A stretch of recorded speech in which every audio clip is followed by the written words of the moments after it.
we're getting a word from our advertisers. Thanks to Buzz Cola for sponsoring this episode of the Copilots Plus. Thank you.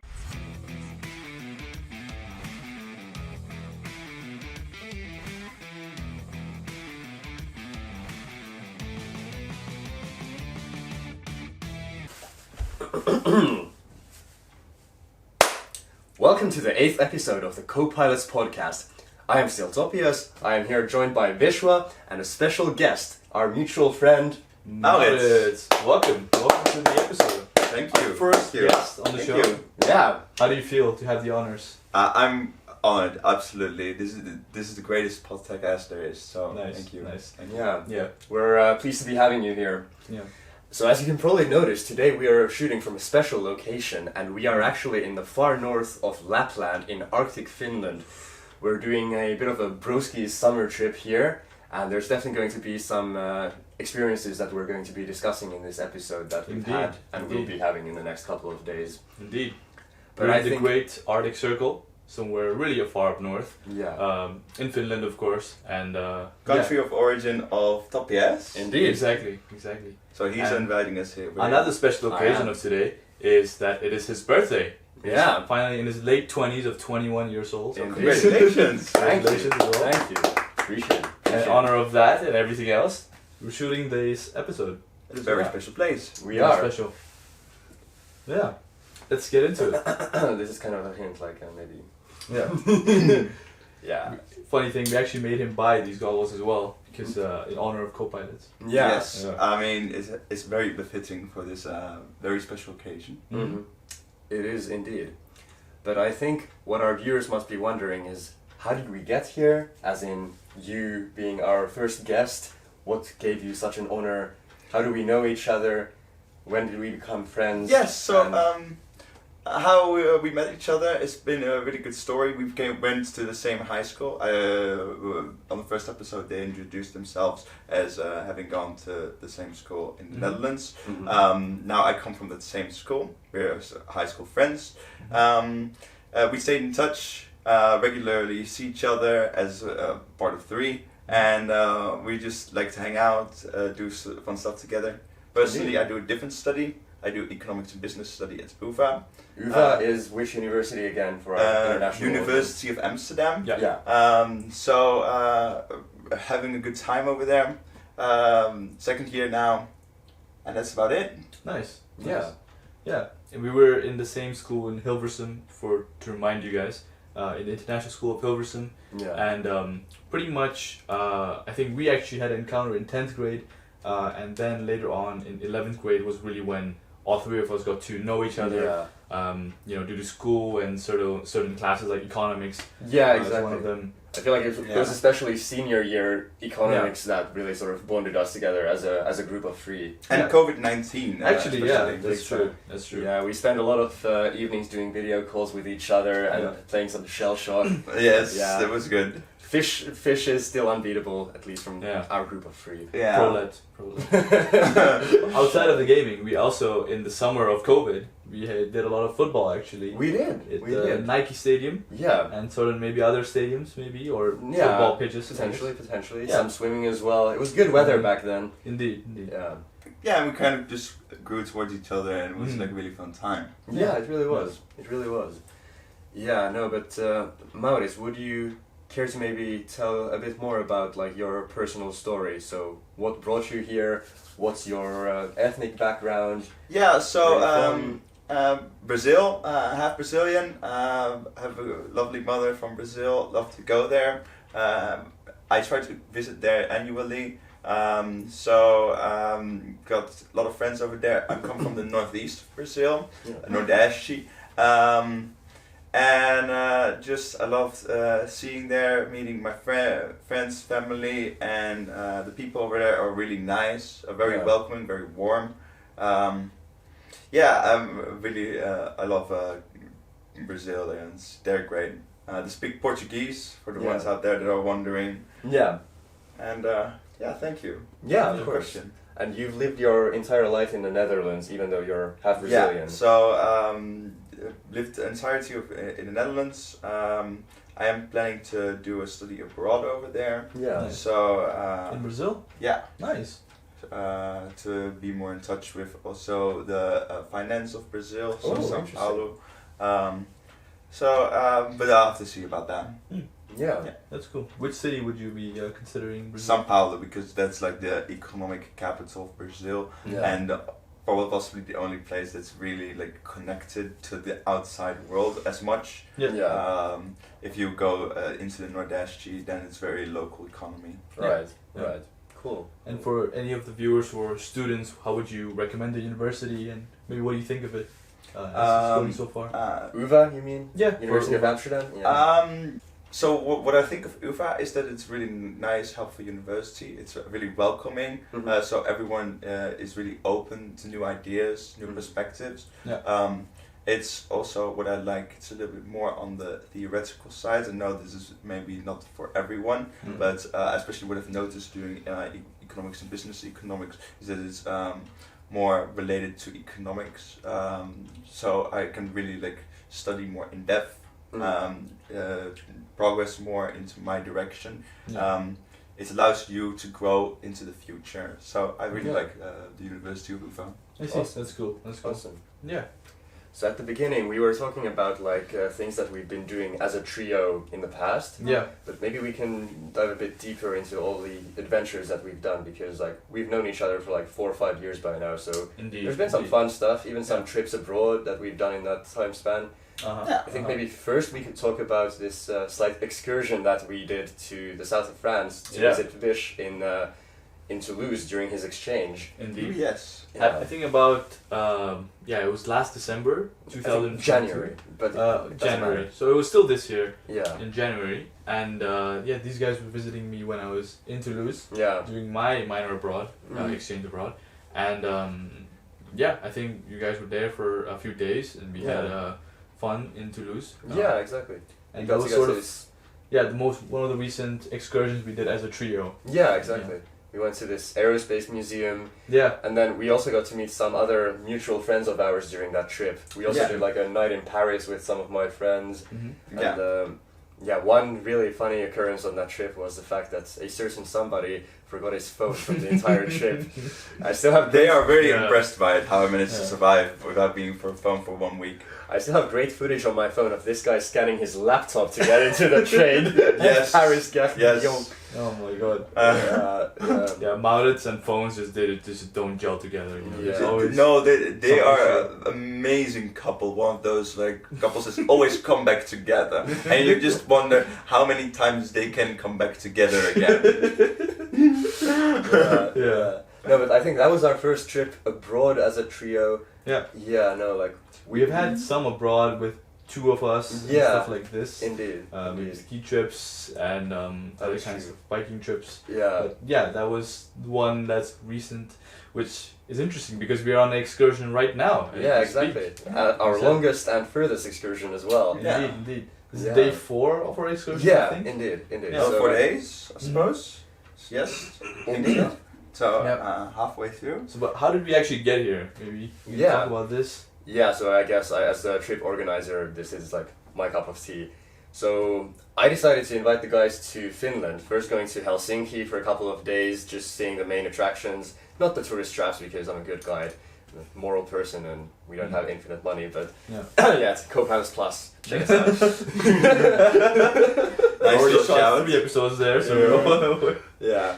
No, but I wanted to see the guys. I wanted the guys to see my hometown, and I want to see the guys. I wanted to see the guys. I wanted to see you guys as well. Okay, nice. And then after that, I thought that we would like some more nature, some more privacy, some more space, maybe. Yeah, And there's no better space for that than Lapland in the north of Finland. I think Yeah. space is a really important gift. to Later, have. later. Yeah, we can talk about the birthday gift the guys got me, but It's a running joke you'll get later. yeah. Stay tuned. Next, we're getting a word from our advertisers. Thanks to Buzz Cola for sponsoring this episode of the Copilots Plus. Thank you for the podcast. Cut. Okay.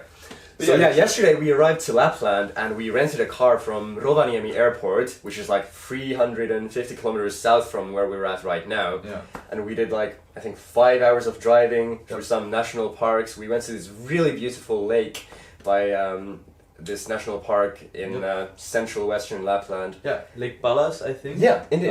It was a red sand beach, which was special to me. Mhm. Never seen that kind of beach before. Yeah. Not you guys. Yeah, neither actually, Yeah. neither. Yeah, we did some swimming there, and the guys were really cold. I was really cold, but we pulled through quite Yeah. well actually. Yes, Yeah. Finland, very recommendable in the summer. Thank you. I love the looks of Finland. Lots of lakes. It's a great trip. Mhm. Thanks to the organizer. 3 keywords Appreciate it. in the summer. This summer. And then last evening we arrived to the cottage where we're at right now. We used the sauna. We did a barbecue. Yep. Yeah, it took us like 4 hours to get all of the grilling done, but it was worth it in the Yeah. end. Some good Yeah. food. Mhm. Yeah, just had an overall nice evening. And We what's went for the a plan midnight boat ride going in forward? the sun. In the next couple of days, we're gonna be driving even further up north. Mm. We're gonna be doing some hiking on the Finnish, Norwegian, Swedish border triangle area Tomorrow, actually. tomorrow, actually. Yeah, and then the day after, we're gonna be driving up the Norwegian Arctic coast Yep. for a bit, and then I think on the 15th of August. Sorry, where are we going tomorrow though? What's the name of the location? The name of the location is Kilpisjärvi. Mm. Yeah, I'll spell it out here for the Nice. non-Finnish viewers. Nice. And yeah, it's a really beautiful location. I'd say probably the best nature that Finland has to offer. Mm. And then, indeed, yeah, after that, Norwegian Arctic coast for a day. Mhm. That's gonna be immensely beautiful views and sky-high prices as well to Yeah. accompany that. Oh, nice. Literally sky. And then after a couple of days of road tripping, the guys are flying back to the Netherlands, and I'm still staying in Helsinki for like 5 more days to meet some of my childhood Yeah. friends. Oh, well, hold on a second. We're gonna stay an extra day in Rovaniemi, actually, before we go there. And do you have any special plans for this extra night at Rovaniemi? So, Yes. for context, the guys are staying at this hotel in Rovaniemi for one night because Mm. their flight is the next morning and Yep. mine is the previous evening. Yeah, exactly. I mean, we are just gonna maybe visit the city and just... Go clubbing. Yeah, maybe. And then Maybe, your flight is at maybe. what, 5 a.m.? Yeah, I think... Actually, yeah, it is at 5 You need to get him drunk, huh? Yeah. Yeah. No, I've been sober for a while. Big drinker. Yeah. So how much time have you actually spent in Brazil in all of your life? Like you said that you like to travel quite frequently. I've spent in total about 3 to 4 months in Brazil. Okay. Okay. And how has your experience been? Like, do you feel like a local going back or a foreigner? I definitely feel like a foreigner when I come back. Mm. It's more like a really, I don't know if we're now putting, yeah, I feel more like that when I come back, I'm always welcomed, like I'm kind of like this special thing, which is on the one hand like really, I'm really thankful for, but where my purpose a bit about this trip going to Brazil is more to feel like I'm actually part of Brazilian culture, which I've just managed to pick parts that are really like beneficial to myself, like the goodies, but I also know like how some people, especially in Brazil, it's like really polarized Brazil, like unfortunately many nations, how some parts of the Brazil are really struggling, and I kind of want to feel more a part of that. Now it just feels very superficial when I go back to Brazil, hearing stories about everything, but also like seeing it, but not like experiencing it in a way. Yeah, I see, I hear that. I was actually quite interested in asking you, what is it actually like living there? Like when you're actually waking up? Because you have family there. You Yeah, probably know so what the How is is. life like living in Brazil? It feels weirdly pretty safe to me, but that's because you have to follow some kind of rules. With many nations that are like less well in a way, you have to be aware of certain standards you have to follow, and as long as you don't deviate from these unspoken rules, for example, I could give an example that just some areas of Brazil are really unsafe to visit. As long as you don't go to these unsafe areas, you're reasonably safe. You can walk across the street and feel very comfortable, at least at like young cis male age, and then also just like when you don't do anything stupid, essentially you can feel safe. But you just have to be aware of the risks when you go to Brazil, and it's like a bit of a risk. It's not like anything that you are constantly busy within, but you do not want to do anything out of the ordinary, kind of. I've heard there's a large like variety of different areas in Brazil. So some areas are just as safe as Western Europe, whereas others are literally war zones, be it due to drug gangs, cartels, and other forms of criminality. Yeah, so it's definitely, there is very little places like as safe as the West. There are some places usually for very rich people, segregated, that are then more safe than others. They also have this thing where they just cut off certain parts of a village where all the wealthy people live. It's like in a segregated area. It's fence it off, gated communities, and then within those it's very safe. But apart from that, it isn't really safe. But there are also very dangerous places to be in, especially with regards to the Amazon. There's certain amounts of mafia going on. Like there's a huge part of the economy of Brazil is unfortunately running on mafia. There's definitely some security risk in those areas, or if you are getting into politics or in other kinds of areas in Brazil. I just think it's funny how you're manspreading at the camera. Yeah, I think so as well. But actually, what are like sort of the cultural differences that you see between the West and Brazil? You know, in daily life, maybe. Cultural differences, they are much warmer, so much more welcoming. This is just also maybe a Southern European thing. You have to imagine Brazil was colonized by the Portuguese, and most Brazilians have at least someone who is coming from Portuguese, if not the entire family that's from that's stemming, if you look back far enough into the future, from the Portuguese. So that means that there's a lot of like Southern European influence with their own little bit of a taste on it, a little bit of a hint. So we have more dancing culture. Also Carnival is like a really interesting experience in Brazil. I personally come from the Nordeste. I believe that Olinda Carnival is the best. But that's a hot take over here.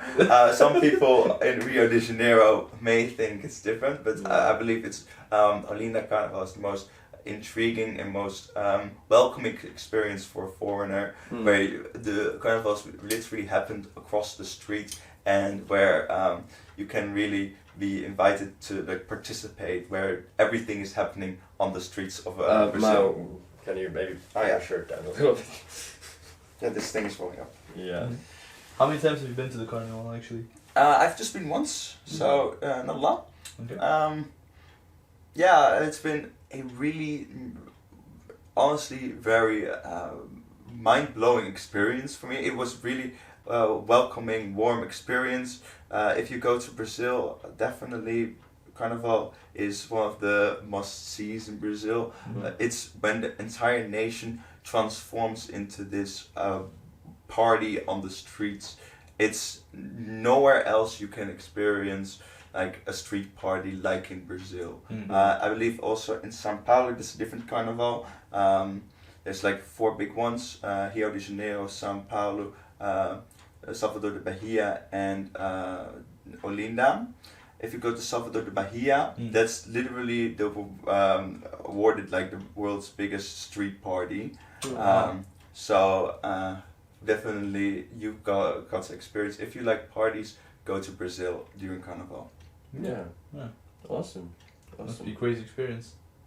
Yeah, it's also so far away. It's like I have no sort of, you know, from what I see online, that's the only perspective I have of the place. But since it's so far away from, I guess, Europe and Asia, it's like a continent I haven't been yet. You've been to that continent before?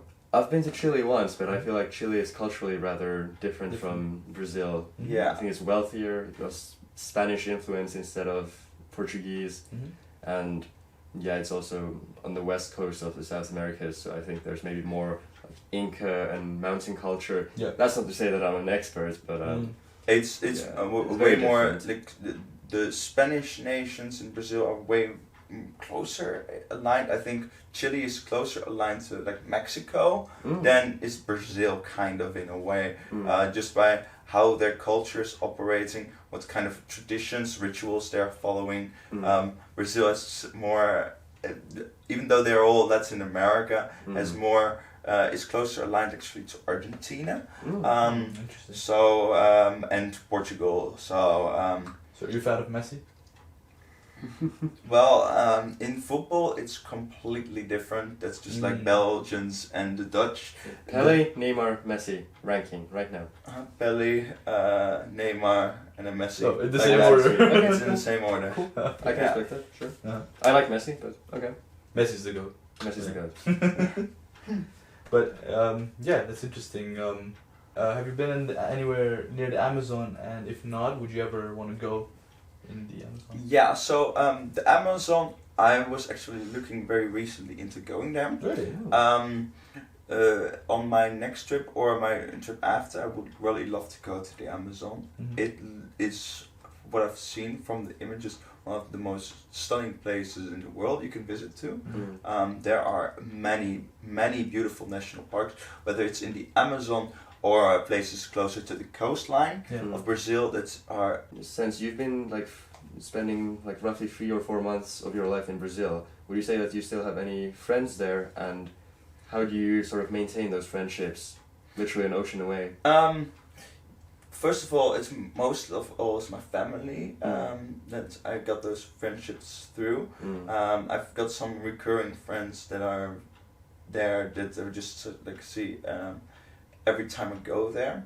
But I'm also not really the type to initiate contact as much, like hold contact, and I also don't believe it works well for a very semi-irregular schedule on which I'm visiting Brazil. Yeah. So I've got my friends, and then basically the friends of my friends that I'm like regularly seeing, having a fun time with, and because there's such a large pool of people that I don't even have the time to come across with everyone. I'll just have a pic, basically ask my friends like, so how are they doing whenever we are coming over there, and then they'll check me out and see if we can arrange something. Check you out.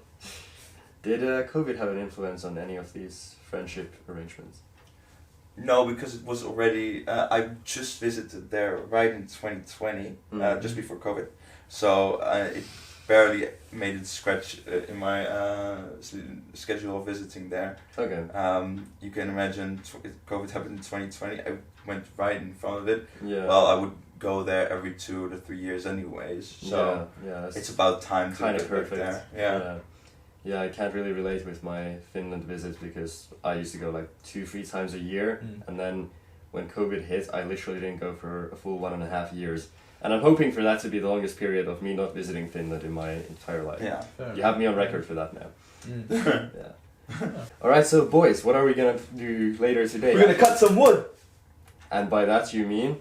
We're gonna actually get some hammers, or what do you call it? The axes. Yeah. We're gonna swing them over our head and not fall, and we're gonna chop the woods. Yeah. Right over there we have some woods and some axe, and yeah, I guess we'll make some use of that. We also have some darts we're gonna play, I guess. Yeah. Yeah, and definitely. I guess make the most use of the cottage and what we have over here. Before we have to sadly leave tomorrow morning to it's terrible. Well, then we're on the road. Yeah, exactly. Yeah, there's no Wi-Fi at the cottage, but there's plenty of outdoor activities, so it's how real men were made at the time when there still were real men. Yeah. So they're gonna cut that out as well. Okay. Is it connections between economics and physics, or what are you just getting like at here? basically how our areas of interest overlap. Oh yeah, okay. Interesting. Sure.